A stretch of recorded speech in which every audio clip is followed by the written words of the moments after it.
Bonjour à tous, on va commencer à midi pile. Est-ce que vous pouvez déjà me dire sur le chat si vous m'entendez bien et puis si vous nous voyez bien, Astrid aussi, mais moi. Je vous laisse me répondre rapidement sur le chat. Pour les questions-réponses, vous avez un onglet normalement questions-réponses que vous pourrez utiliser, enfin du coup pour vos questions et puis nous on fera les réponses. Et par contre pour tout le reste, je vous invite à parler sur le chat. Bienvenue à tous, merci beaucoup pour votre temps et puis surtout que vous êtes connectés. J'espère qu'on va pouvoir vous partager des informations très intéressantes. Je suis sûre que vous aurez pas mal de questions aussi, comme disait Alessandra, sur le chat et puis on y répondra à la fin. On vous propose un petit sondage en introduction en attendant que tout le monde se connecte. Vous avez la fonctionnalité sondage ici sur Zoom et on vous pose une question. En ce moment, est-ce que vous êtes particulièrement sollicité pour des missions? Donc, nous, on peut voir tout de suite en live vos réponses. On vous laisse quelques minutes pour répondre et puis on y reviendra juste après. Ça permet de prendre votre son de cloche pour le moment et puis d'attendre que tout le monde se connecte. Et confirmez-moi aussi que vous voyez bien mon écran. Oui, c'est bon. Parfait. En tout cas, bienvenue à tous. Peut-être en attendant que tout le monde se connecte, on va se présenter, Alessandra et moi, même si vous nous connaissez pour la plupart sûrement déjà. Ravie de vous voir aujourd'hui. Moi, c'est Astrid Framorando. Je suis business partner chez Bloomco. J'ai plusieurs rôles. Vous me connaissez probablement côté animation de la communauté. C'est moi qui vous organise des events de networking, qui vous met à disposition des partenaires, des ressources pour vous aider dans votre vie d'indépendante. Et en parallèle, je manage l'équipe de nos talent managers qui vous trouvent des missions. Ravie de vous voir si nombreux. Alessandra. Et donc, moi, de mon côté, donc je suis la COO de Bloomco. Moi, vous me connaissez puisque avant, j'avais le poste d'Astrid, justement. Et puis, bon, je continue à appeler certains d'entre vous pour des missions, pour des projets. Et puis surtout, je communique de plus en plus avec vous dernièrement sur tous les sujets autour de la newsletter pour vous partager de plus en plus d'Inside Bloomco.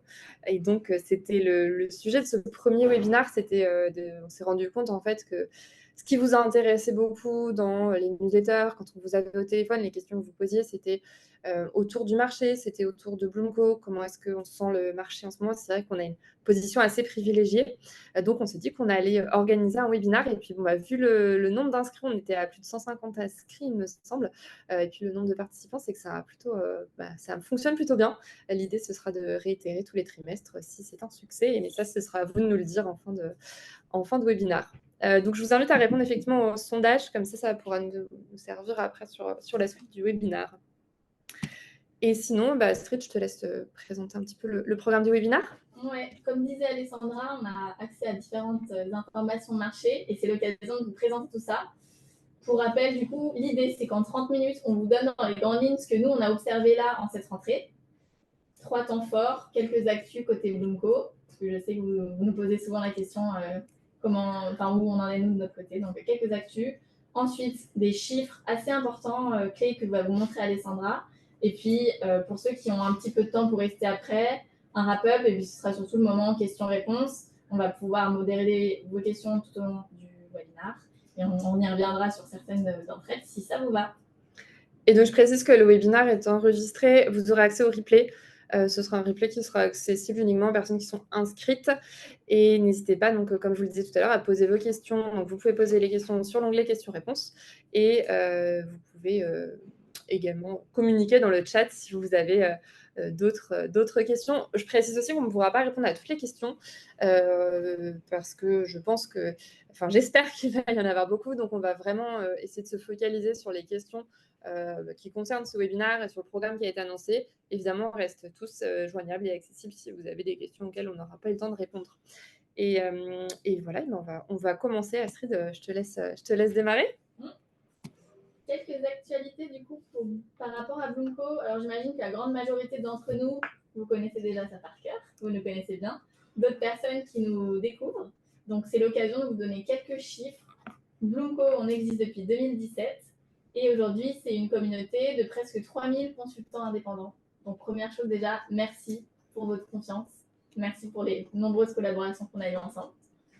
Toujours 8 clubs d'expertise fonctionnelle, d'un côté des profils de consultants dans un cabinet de conseil, soit sur des expertises stratégie ou data par exemple, et de l'autre, des experts métiers en marketing. Adélaïde, je te vois ici, donc c'est ton cas. Marketing, supply chain, finance, etc.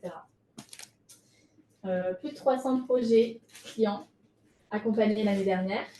Et puis un chiffre sur lequel on reviendra tout à l'heure, 60% de croissance cette année. On vous donnera quelques tendances par rapport aux années précédentes. On accueille des nouveaux en cette rentrée chez Bloomco. Aujourd'hui, on est 14 Bloomies. 3 nouveaux avec qui vous aurez l'occasion de collaborer. Wessim, qui est là avec nous, qui s'occupe de nous aider pour ce webinaire-là, côté marketing et communication. Emma, qui est talent manager. Ce sera elle principalement qui vous appellera pour vous proposer des missions, toujours avec les autres talent managers de l'équipe. Et Paxiane, qui rejoint l'équipe sales et qui sera la directrice des ventes. Donc, c'est notamment grâce à elle qu'on vous trouvera de belles missions. Donc, on leur souhaite la bienvenue et je suis sûre que vous aurez l'occasion de collaborer. Quelques clients qui nous font confiance. Bien sûr, ce n'est pas exhaustif cette liste-là, c'était juste pour vous montrer quelques logos. Et les tout derniers clients avec qui on collabore en cette rentrée, c'est notamment le groupe Casino. On travaille déjà avec Franprix, donc maintenant on est au groupe. Monoprix aussi qui fait partie du groupe, mais on nous accompagne sur d'autres sujets. Et Louis Vuitton sur 2 missions différentes autour du Web3, des NFT. Alors, on va se lancer dans le vif du sujet. Déjà, 2 choses. On vous a posé une petite question en introduction à un sondage pour savoir comment est-ce que vous étiez sollicité en ce moment. Et Alessandra avait aussi envoyé un sondage sur son LinkedIn il y a quelques semaines. Donc, on va revenir aussi sur tout ce que vous nous remontez aussi sur votre vision. Ça permettra de le confronter. Est-ce que tu as accès aux résultats du sondage, Alessandra ? Oui, je veux bien que tu finisses le sondage. Bon, ça me rassure déjà parce que les réponses au sondage sont cohérentes avec ce que j'avais prévu de vous partager. Ça me rassure et ça me rassure moins parce que ça veut dire aussi, donc, si je calcule bien, que 50% d'entre vous estiment être moins sollicités que d'habitude pour des missions. Donc, c'est pas forcément une bonne nouvelle pour ces 50% d'entre vous et c'est plutôt cohérent avec, effectivement ce que j'avais perçu ces derniers temps. Bon, je vous partage, c'est un sondage LinkedIn, ça a pas vocation à être une étude scientifique, hein. Évidemment, ça a les biais que ça a, mais ça reste, je trouve, un très bon indicateur de la santé du marché. Donc, là, sur ce sondage que j'ai fait la troisième semaine de septembre, c'était encore plus que ça puisque c'était 66% d'entre vous qui, en comparaison à la rentrée 2022, considéraient que le marché était beaucoup, beaucoup moins dynamique. Ça confirme aussi, nous, ce qu'on constate chez Bloomco. Les consultants avec lesquels on échange sont beaucoup plus disponibles que d'habitude. C'est beaucoup plus rapide pour nous de trouver des consultants pour des missions. Ils sont moins sollicités. Il y a aussi, ce qu'on constate, c'est pas mal de consultants qui sont prêts à baisser leur TJM habituel pour trouver des missions. On y reviendra un petit peu après, hein, sur ce sujet-là. Et puis, côté client, des clients qui négocient aussi plus que d'habitude parce que, évidemment, c'est le type de tendance qu'ils observent également. Donc ça, j'espère que pour ceux d'entre vous qui m'ont contacté en me disant qu'ils avaient du mal à trouver des missions, ça vous rassure entre guillemets. Alors c'est jamais rassurant de savoir que le marché est moins dynamique que d'habitude, mais c'est rassurant au sens où c'est pas vous, votre profil ou vos compétences qui sont remises en question, c'est plutôt le marché qui est un petit peu moins dynamique en ce moment. Voilà sur ces premiers éléments que je voulais vous partager. Hop. Et pour vous partager aussi quelques chiffres. Donc quelques chiffres sur les je vais un peu vite. Sur les missions qu'on a en ce moment. D'un point de vue mission, les 3 principaux sujets qu'on a, c'est tout ce qui va être opération. Donc en opération, je mets aussi tout ce qui va être logistique, supply chain, par exemple. Les évolutions en points, c'est par rapport à Q3 2022, hein. Donc on a comparé vraiment les deux quarters. C'est quand même assez périodique, hein, comme marché. On a toujours des pics de projets, souvent en septembre, en décembre et puis en début d'année. Donc c'est pour ça que je trouvais que c'était intéressant de comparer à quarter équivalent plutôt que de comparer par rapport au quarter 2, par exemple, où on a toujours le mois de mai qui, selon les années, va être plus ou moins dynamique en fonction de quand tombent les jours fériés. Donc là, effectivement, opération, une bonne hausse par rapport à l'année dernière. Marketing et vente également en très forte hausse. Et puis data en hausse. Ce qu'on constate, c'est plutôt une baisse sur les projets en stratégie, en finance et non, stratégie et finance. Et sur le reste, ça reste plutôt constant. On va revenir en détail juste un peu après. Au global, en fait, ce qu'on constate quand on échange avec les clients, c'est qu'il y a une très forte attention qui est portée au ROI des projets. Tout ce qui va être projet autour de, l'optimisation, de stabilisation, de réduction des coûts, de pérenniser l'entreprise. C'est voilà, c'est même au-delà du projet, c'est même en termes de vocabulaire, de champ lexical, c'est beaucoup plus axé sur ce champ lexical-là. Donc il y a aussi un enjeu, je pense, de faire valider les budgets en interne, évidemment. C'est plus facile en ce moment de faire valider un budget, quand on parle de réduction des coûts que quand on parle d'innovation. Sauf à Astrid, vous mentionnez, bah, justement, dans le secteur, du luxe où on accompagne, une équipe, innovation. Parce que voilà, c'est un secteur qui est protégé, le luxe, on le sait, c'est un secteur, dans lequel, bah, qui connaît moins «la crise» entre guillemets. Et donc en revanche, on constate que certaines fonctions considérées comme non essentielles, alors je mets des guillemets à non essentielles, c'est pas moi qui les considère comme non essentielles, mais ça peut être considéré comme moins essentiel. Par exemple, on voit que sur tous les sujets de change, bah, ils sont un petit peu laissés à l'abandon en ce moment par les clients, probablement à tort, hein, et probablement, ça leur portera préjudice, dans le futur. Mais pour l'instant, c'est vrai que, quand il y a des réductions de budget à faire, ça se fait plutôt sur ce type de sujet-là. Voilà au global pour vous donner quelques éléments.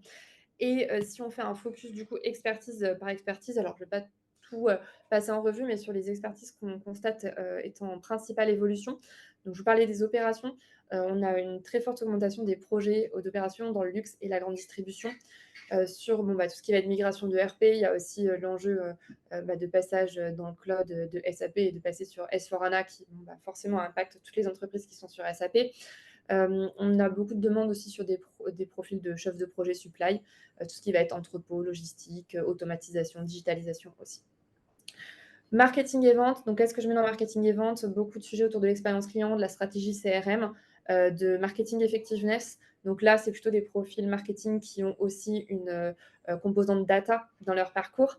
Et ce qu'on a, c'est vraiment des projets centrés sur des ventes, sur, des nouveaux marchés, sur de l'efficacité marketing. Et par rapport à l'année dernière où tout le monde s'arrachait les consultants e-commerce, en ce moment, les consultants e-commerce, c'est plus vraiment, la priorité de nos clients, en tout cas.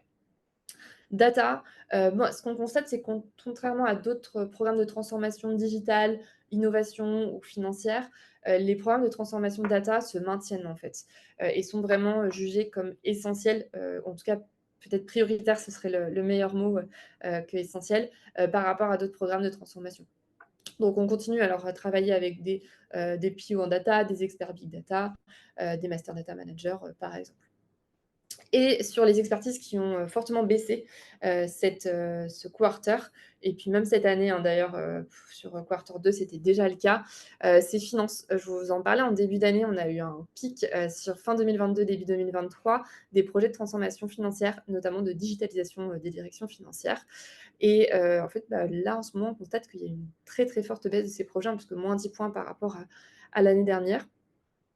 Et enfin, stratégie, bon, stratégie, c'est directement lié à la baisse des transactions, hein. C'était bon, 39 de transactions en moins en 2022.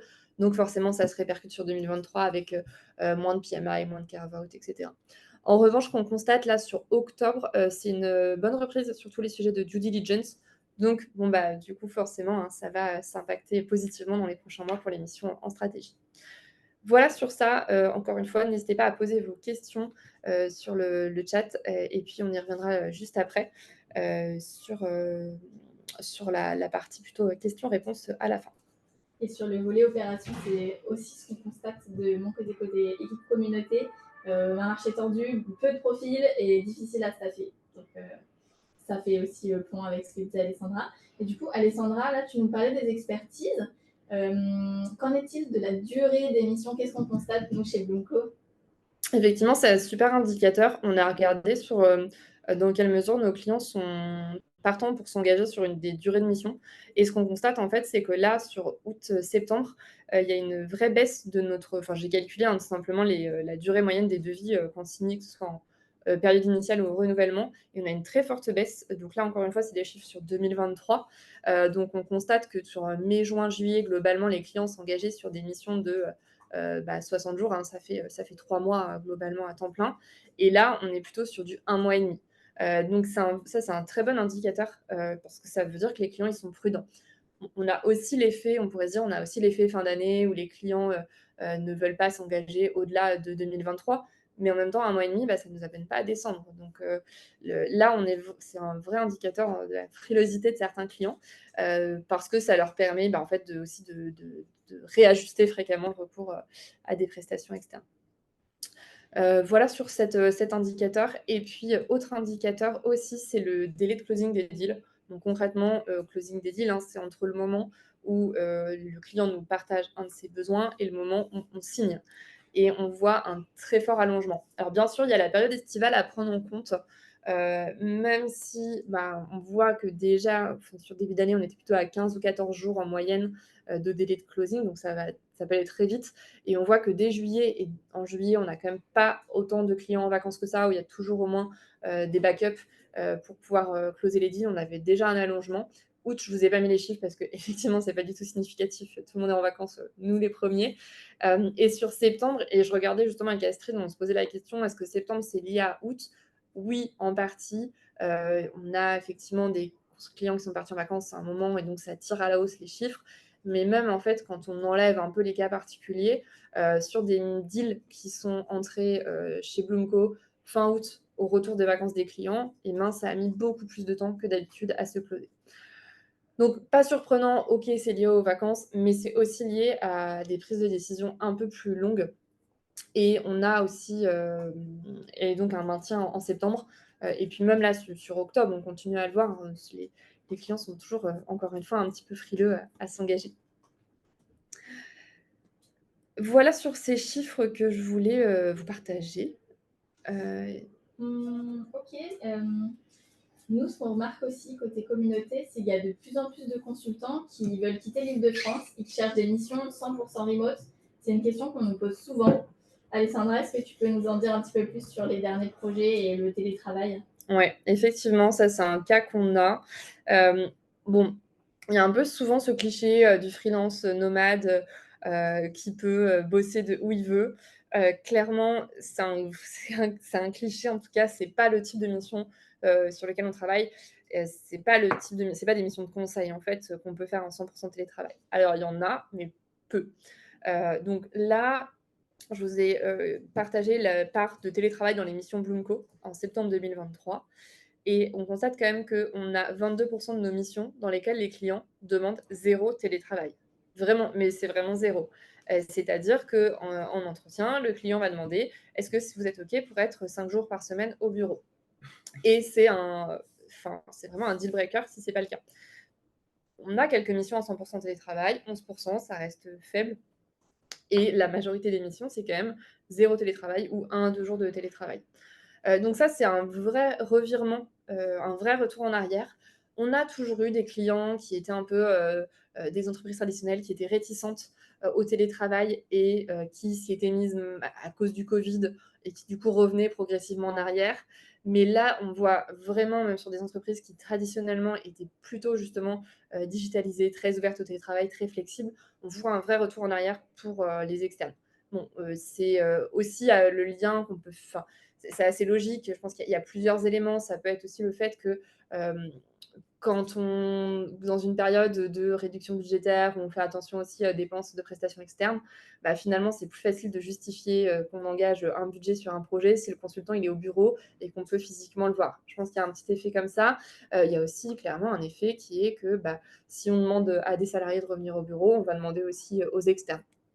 Et puis, il y a aussi des clients qui aiment contrôler un petit peu leurs équipes et les avoir au bureau. En réalité, ce qu'on constate sur ces 22% de missions avec 0 télétravail, c'est que c'est le cas sur les premières semaines. Et au bout de quelques mois, même quelques semaines, si la confiance s'installe, le client va être plus flexible.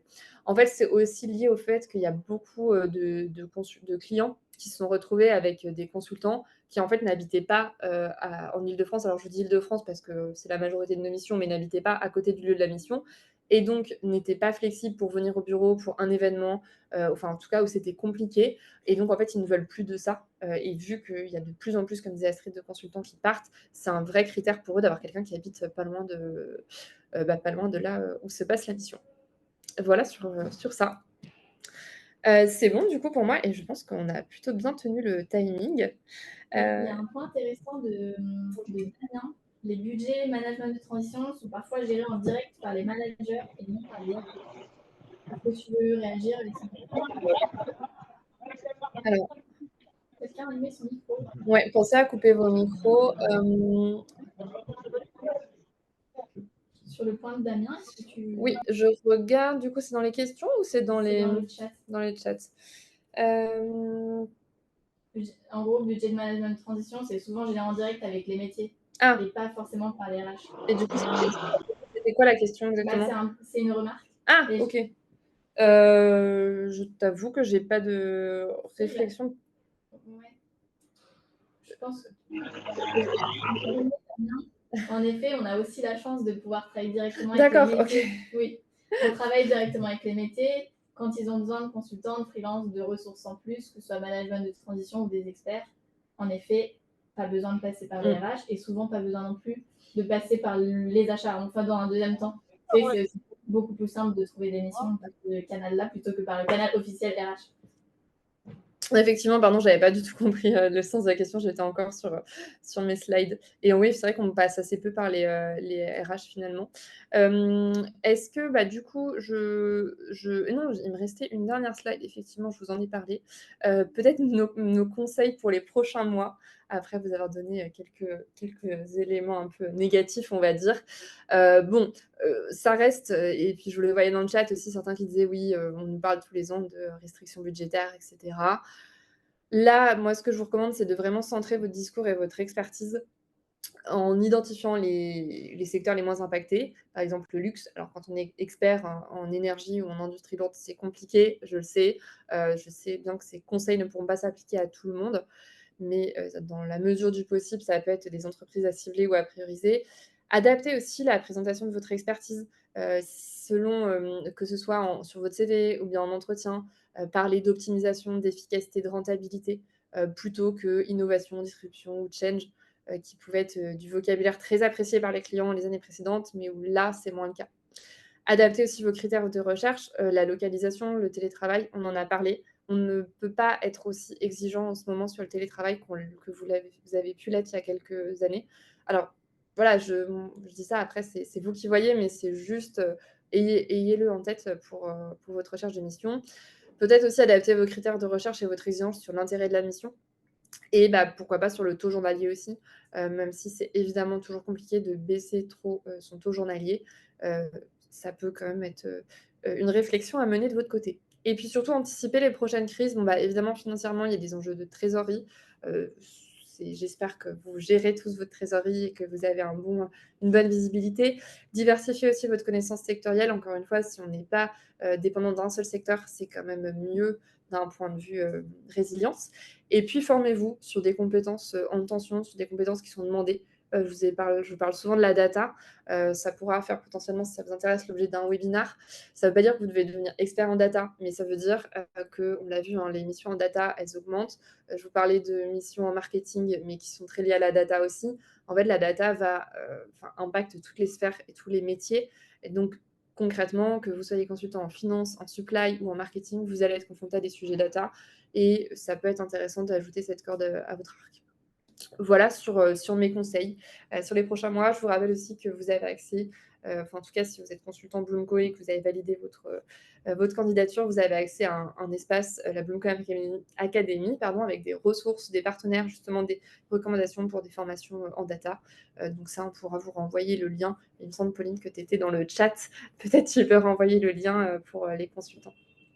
Valérie qui nous dit sur le chat aussi qu'elle est formatrice Data Drive Marketing. Donc ça fait tout à fait le lien avec ce que disait Alessandra. Ça doit être intéressant d'en discuter, Valérie. On s'appellera dans l'après-midi pour que vous puissiez me parler de tout ça.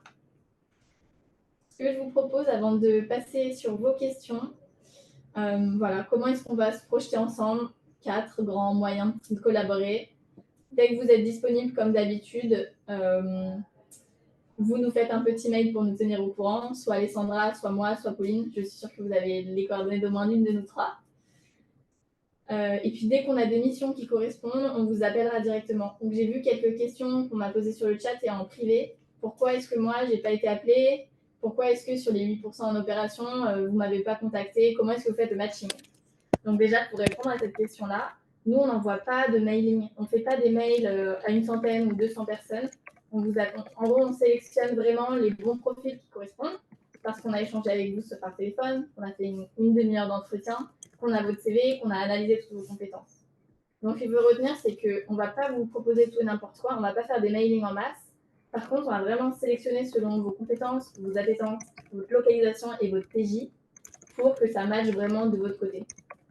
Donc, je suis sûre que ça répond à une partie de votre question. En gros, ce qu'il faut retenir, c'est que si on ne vous a pas appelé, soit qu'on n'avait pas forcément pour l'instant eu de mission qui vous correspond, soit c'était pas le bon TJ, soit il cherche quelqu'un de plus junior ou plus senior, soit la mission ne correspondait pas exactement. Alors, je sais que parfois, vous me dites, oui, moi j'ai envie de faire ça. On aimerait vous proposer aussi des missions. Maintenant, c'est les clients qui font leur cahier des charges et qui recherchent des compétences précises.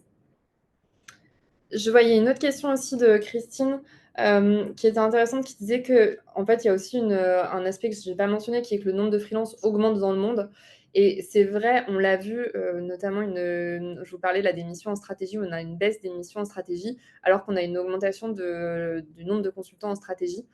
Notamment, en fait, c'est des cabinets de conseil qui ont fait pas mal de ruptures conventionnelles l'année dernière. Donc oui, ça joue aussi, hein, ce déséquilibre offre-demande, même si en soi, les chiffres qu'on vous partagez là sur les durées de closing ou les durées de devis, bah, en fait, ça ne dépend pas finalement du nombre de consultants sur le marché. On compte. Vas-y. Il y a une question. Avez-vous des demandes sur l'IA? Oui, tout à fait. Quelqu'un nous posait la question chez LVMH, quels sont les sujets côté marketing? Pauline a répondu, donc des sujets Web3, NFT. On a eu plusieurs fois d'ailleurs des demandes clients. Sur l'IA plus globalement, c'est assez varié. Soit côté direction innovation, en effet, pour la mise en place, par exemple, de chatbots, ou côté innovation, enfin de IA générative. Donc ça, c'est le côté plutôt inno. Et après, de l'autre côté, en data, on se rend compte finalement, Alessandra, on a prévu de faire un webinaire dédié, mais on se rend compte que la frontière est assez fine entre certaines missions data très liées à l'IA. Donc, pour répondre, oui, tout à fait, il y a de plus en plus de demandes sur ces sujets IA. Mais en fait, ça reste quand même beaucoup du marketing Et en fait, souvent, c'est des missions, effectivement, comme dit Astrid, qui c'est des missions de data, en fait, qu'on avait déjà, mais qu'on rebrande d'un peu plus IA et qui sont plus orientées cas d'usage et applications concrètes. Voilà, n'hésitez pas du coup à continuer à poser alors, les questions. Avez-vous de demandes concernant le lead management au sens large? Alors, Florent, je ne sais pas ce que ça fait quand je clique sur répondre en direct. Donc, Florent, sur cette question-là, en ce moment, pas du tout. Même tout ce qui va être agile, transformation agile, on en a très très peu de demandes en ce moment. Donc, voilà, je ne sais pas si toi tu as des explications ou bien des analyses plus globales, mais en tout cas, nous, de notre côté, peu de demandes. Et ça fait un moment déjà, hein, ça fait plus d'un an qu'on a eu une grosse baisse d'émissions sur ces sujets-là.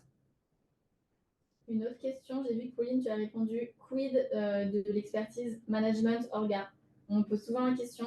Donc, qu'est-ce qu'on met à l'intérieur du pôle management orga? C'est soit des missions pure transfo, soit de la PMO vraiment classique, pas IT, hein, mais de la PMO, gestion de projet, accompagnement, gouvernance, etc. Ou alors du change. Donc, en effet, il y a eu peu de missions dernièrement. Et ce que disait Pauline, c'était surtout des anciens de cabinet de conseil avec une forte casquette change management.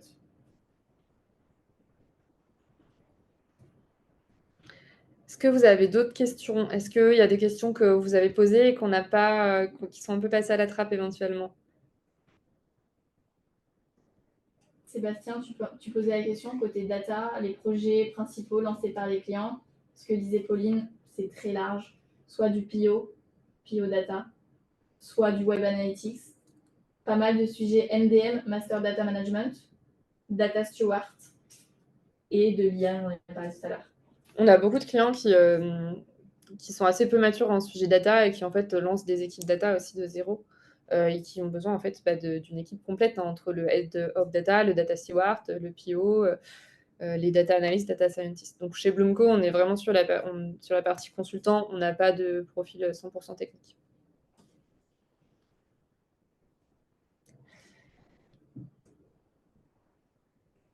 Une nouvelle question. Hormis le luxe, quels sont les marchés les plus dynamiques que vous identifiez? Bah, ouais, luxe, hein, c'est quand même le principal. Comme retail aussi un petit peu. Mais si on revoit même la slide de tout à l'heure, c'était quand même principalement ça. Mais c'est vrai un petit peu de retail et de grande distribution. Je sais pas ce que tu en penses, Astrid. J'allais dire, dans la grande distrib, deux types de projets, toujours beaucoup côté opération, optimisation et lean. C'était une question qui a été posée tout à l'heure. Et après, des sujets plutôt IT, e-commerce, mise en place de plateformes, c'était le cas chez Carrefour, plateforme e-commerce dernièrement. Ça reste aussi notre majeur.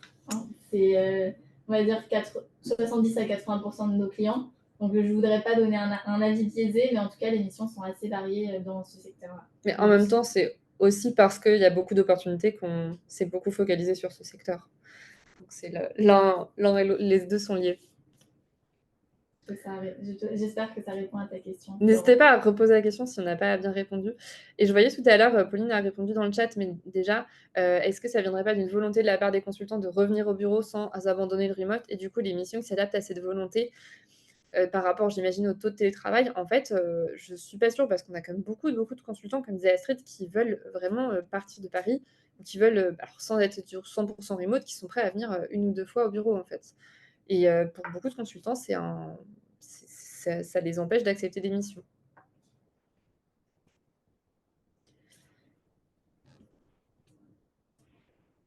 Est-ce que vous avez encore des questions? Est-ce qu'on y a répondu? Une nouvelle question.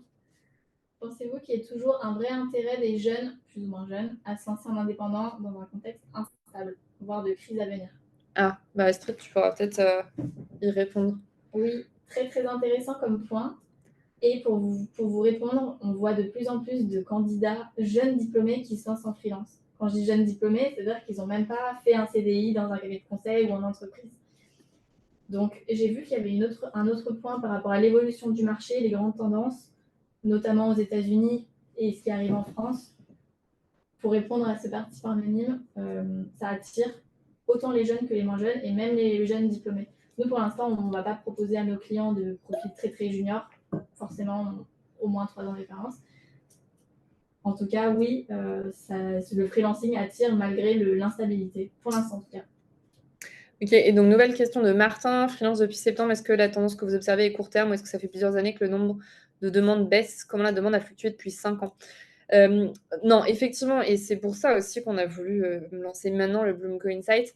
C'est quand même assez nouveau, hein. L'année dernière, on n'était pas du tout sur des périodes, sur la même période. Globalement, on va dire, bon, on a eu sans faire une historique sur 5 ans, ce qui va être un peu compliqué. Si on prend l'année 2020, donc l'année du Covid, en fait, on a eu un gros rebond parce que bah, forcément, les clients continuent à avoir des projets, mais ne voulaient pas s'engager avec des CDI parce que c'était un peu compliqué. Donc, rebond selon les secteurs, hein, évidemment. Ce n'était pas dans tous les secteurs, mais 2020 a été finalement plutôt une bonne année pour le freelancing, avec beaucoup aussi de profils qui se lançaient en freelance et donc la possibilité de staffer rapidement l'émission. 2021, une bonne année aussi. 2022, très très bonne année également. Et c'est vraiment là, depuis 6 mois, qu'on se rend compte. Alors, c'est pas catastrophique, hein, mais on se rend compte qu'on a de plus en plus de consultants qui vont mettre du temps à retrouver des missions, même des consultants sur des profils très habituellement très demandés. Donc voilà pourquoi est-ce que. Donc pour te répondre, Martin, c'est quand même assez conjoncturel. Et moi, je le vois aussi. J'ai une consultante c'est une amie à moi avec qui en 2022, j'avais passé mon temps à lui dire ah, lance-toi en freelance, lance-toi en freelance, lance-toi en freelance, vu ton profil, ça a marché, etc. Profil plutôt de change. Et ben, elle s'est lancée en freelance en janvier. En fait, elle a repris un CDI là, il y a quelques semaines parce que bah, c'était pas la meilleure année pour elle pour se lancer en freelance de son profil. Une question qu'on attendait. Quelle tendance sur les TJM? Tu veux y répondre, Alessandra? Oui, j'ai regardé. En fait, je ne vous ai pas partagé ce chiffre parce qu'en fait, il n'y a pas trop de fluctuations. Pour le coup, autant si on regarde d'un point de vue micro, c'est vrai que les clients négocient plus à la baisse, les consultants sont un peu plus flexibles sur le TGM. Mais en réalité, si on regarde les chiffres Bloomco, notre moyenne de TGM elle reste constante sur les 2 dernières années.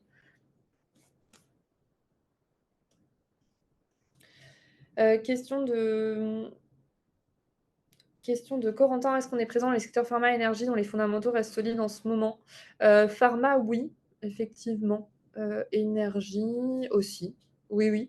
Mais en fait, énergie, c'était quand même pas le meilleur secteur non plus pour l'année 2023, avec, c'était voilà, vu l'actualité, c'était pas le meilleur secteur. Mais on est présent dans ces secteurs, c'est vrai qu'on les a pas mentionnés parce que c'est des secteurs dans lesquels finalement on n'a pas eu beaucoup, enfin il y avait pas beaucoup de nouveautés contrairement au secteur, bah, encore une fois, un luxe retail, dans lesquels, qui était vraiment dynamique. Corentin, tu as posé une autre question. Une préférence des clients pour les freelances expérimentés par rapport aux nouveaux. Je vais dire oui et non, dans le sens où en fait, ils ont besoin d'expertise, ils ont besoin d'une personne. Tout dépend du niveau de seniorité qui est attendu. S'ils nous demandent quelqu'un qui avait environ 5 à 8 ans d'expérience, on ne va pas proposer un plus de 20 ans parce que ça ne correspondra pas. Donc en fait, il n'y a pas de réponse potentiellement. S'ils veulent quelqu'un de très expérimenté, on le proposera. S'ils veulent un plus junior. Mais il n'y a pas de je préfère un plus jeune, je préfère un moins jeune. Tout dépend vraiment de chaque besoin. Enfin, c'est du cas par cas. Alex qui demande quel est le TGM moyen chez nos consultants. On est toujours là depuis 2-3 ans sur un TGM moyen de 1 000 euros. Et ça ne bouge pas, hein, c'est ce qu'on regardait ce Non, c'est matin. ça, c'est pour ça qu'en fait, on les a pas partagés, ces chiffres, parce que après, c'est une information en soi, hein, que ça ne bouge pas. Très bonne question, Martin. Est-ce que la baisse des budgets favorise une entreprise comme Bloomco par rapport aux cabinets de conseil classiques qui sont souvent plus chers? Et c'est vrai qu'en fait, là, voilà, on vous parle du fait que le marché n'est pas forcément au beau fixe. L'impact, il est plus individuel. Quand on est un consultant et qu'on ne trouve pas de mission pendant 3-4 mois, c'est compliqué. Côté Bloomco, oui, on met plus de temps à closer des deals, mais en fait, on est une entreprise qui est en croissance. On a un panier de clients qui est suffisamment varié pour être résilient. Et c'est vrai qu'en fait, quelque part, ça ne va pas dire que ça nous avantage, mais effectivement, par rapport à des cabinets de conseil plus chers, c'est un vrai avantage et un vrai levier d'être dans une période budgétaire peu favorable effectivement aux hausses budgétaires ou aux dépenses massives via des cabinets de conseil. Donc complètement Martin, et pour le coup c'est un vrai argument qu'on utilise vis-à-vis de nos clients.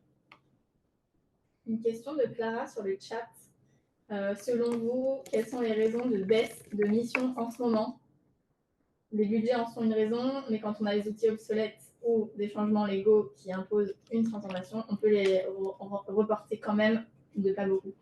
Alessandra, pour ça, enfin pour toi, les raisons du baisse de mission. Je suis en train de je voulais reprendre c'est sur le chat. Question de Clara. Les budgets, mais quand on a les outils obsolètes ou les changements légaux, on peut les reporter. Oui, en fait, dans ces cas-là, ça va. Il y a beaucoup de choses qui vont être faites en interne. Si je parle, par exemple, des sujets de changements légaux, on m'a beaucoup posé la question sur les sujets RSE. On a quand même de plus en plus de normes RSE aujourd'hui, de réglementation RSE à suivre, et on pourrait se dire, bon, bah, voilà, des nouvelles réglementations, ça veut dire des nouvelles missions. Et en fait, si on prend cet exemple RSE, ce qu'on constate, c'est que la plupart des projets sont gérés en interne. Donc, je pense que ça doit être la réponse. Ça va être peut-être une charge supplémentaire pour les internes, ou une repriorisation en interne des missions des salariés, en fait. Voilà, ça peut être une des premières raisons, et parce que c'est vrai que sur certains sujets, si on reprend aussi le sujet de la migration vers S4HANA, qui je crois est obligatoire d'ici 5 ou 6 ans pour toutes les entreprises sur SAP, ça va être compliqué de le reporter trop longtemps. Mais ça m'intéresse aussi d'avoir votre avis sur ça. Ah oui, Charles qui dit, est-ce que TGM constant sur les 2 dernières années, ça ne veut pas dire une baisse compte tenu de l'inflation significative? Oui, c'est vrai, je l'avais pas vu, je l'avais pas vu comme ça. On pourrait le prendre de cette façon. Oui, c'est d'ailleurs un enjeu entre vous qui souhaitez, pour les missions longues ou les missions qui durent depuis plus de 6 mois, demande d'augmenter. Et en parallèle, nous, on a les clients qui demandent de baisser les TJ. Donc, bon, on fait tampon et c'est aussi notre rôle. Mais en effet, Charles, tu n'es pas le seul à remonter le point. Et inflation dit augmente et client dit réduction des budgets. Donc, parfois, ça bloque. Parfois, on trouve des terrains d'entente, évidemment. Et Christine, dans le chat, j'avais répondu, il me semble, Christine, à cette question. Donc, sur le fait qu'il y avait de plus en plus de freelance dans le monde. Oui, oui, complètement. Ça joue aussi. le nombre de freelances, même si, bah, comme je le disais tout à l'heure, mais je pense que tu n'as pas dû comprendre que c'était à ta question que je répondais. Oui, ça peut jouer, mais en fait, quand on voit l'allongement des des délais de closing et la baisse des durées de devis, bah, ça, c'est pas lié au fait qu'il y ait de plus en plus de consultants sur le marché. Une question de Maxime intéressante. Pour revenir sur ce qu'on disait tout à l'heure, avez-vous des statistiques pour les freelances qui se remettent en CDI pour rechercher la stabilité? Alors, tu veux répondre, Alessandra? Ah, je suis en train de répondre sur le chat à une autre question, donc vas-y. Il y a beaucoup de questions qui sont très intéressantes. Statistiques sur ceux qui se remettent en CDI. Alors, on n'a pas de statistiques à proprement parler. Par contre, c'est une tendance qu'on a toujours observée et ça fait partie de la vie d'un indépendant. J'aime bien cette expression de voiture hybride. Je parlais avec un consultant qui s'appelle Frédéric Arnold, qui a une vingtaine d'années d'expérience. Il aime bien faire un peu de freelance, 2-3 ans, prendre un poste, se remettre en freelance. Donc ça, c'est une tendance qu'on a toujours observée et ce que vous nous dites souvent, c'est que vous aimez bien aussi tester les deux. Moments adaptés à chaque fois selon des moments de vie. Ouais, c'est ça, ce qu'on constate, c'est que enfin, le point, c'est pas forcément le type de contrat, c'est plutôt le projet et la mission, en fait. Et je pense que de plus en plus, on va se diriger vers ça, finalement, même d'un point de vue consultant, mais d'un point de vue client aussi. Plus les clients vont être, comment dire, matures sur ces questions-là, moins on va avoir la question de est-ce que c'est un CDI, est-ce que c'est un freelance. Mais bon, ça, c'est dans un monde merveilleux, mais on y vient de plus en plus, tout de même. À faire attention plutôt au profil ou au projet qu'au contrat.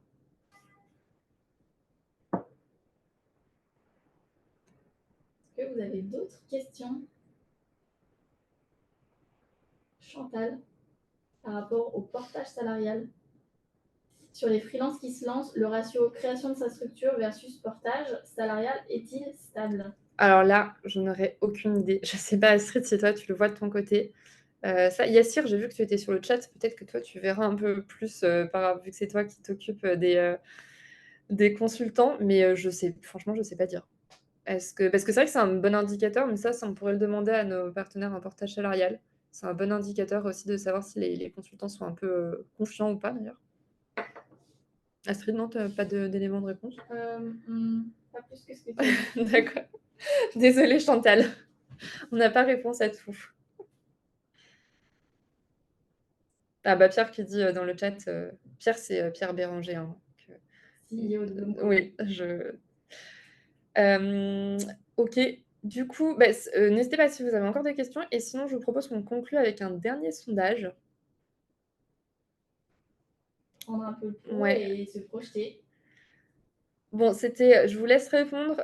C'était la première édition de ce webinaire. L'idée, c'est comme je vous disais, qu'on puisse en refaire sur les prochains trimestres si ça vous a plu. Donc, on est très, très preneur de vos feedbacks.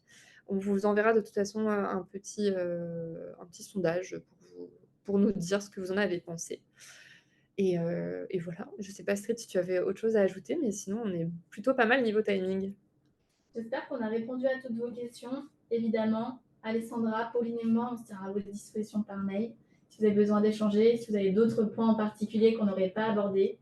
Donc surtout, comme d'habitude, on est à votre disposition. Puis on est là pour vous accompagner, vous éclairer. C'est intéressant les réponses au sondage. On voit les réponses en live avant de le fermer. On va le fermer, on laisse un petit peu répondre et puis on va le fermer pour que vous puissiez voir les réponses. Mais c'est vrai que pour l'instant, c'est quand même... Très contrasté. Ouais, c'est 55% quand même qui sont plutôt très confiants. Donc c'est pas si mal. Merci à tous. Bah, merci en tout cas, oui, pour d'être venu et on est ravis d'avoir pu échanger avec vous. Et on se donne rendez-vous, plusieurs rendez-vous. Il y aura un Blumco Meet le 15 novembre. Je vais vous envoyer une invitation prochainement, mais c'est un after-work convivial pour pouvoir se rencontrer. Un webinar data. On va caler la date avec Alessandra. Et le prochain Blumco Insights, le trimestre prochain, pour faire le point et puis regarder par rapport à ce paramètre-là comment les choses ont évolué. Et j'en profite pour vous remercier parce que je pense que beaucoup d'entre vous me suivent sur LinkedIn. Merci pour vos commentaires, vos likes. Ça peut paraître pas grand-chose, mais en fait, ça contribue vraiment à la visibilité de Blumco. Et puis moi, j'aime bien parce que ça fait quand même partie de mon job. Rien que pour mon ego, j'aime bien avoir des likes. Donc continuez en tout cas, c'est super de voir que vous nous soutenez comme ça. En tout cas, très positif ce sondage. Comment vous percevez les prochains mois? 60% d'entre vous sont confiants, voire très confiants. Donc, contente de finir sur cette touche d'optimisme.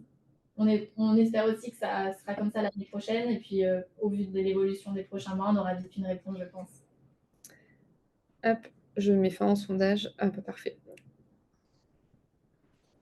Un petit mot pour conclure, Alessandra. Bon, non, écoute, moi, c'est bon, mais j'attends de voir s'il reste des dernières questions. Mais je pense qu'on va pouvoir s'arrêter là, 45 minutes. C'est vrai qu'on a été efficace.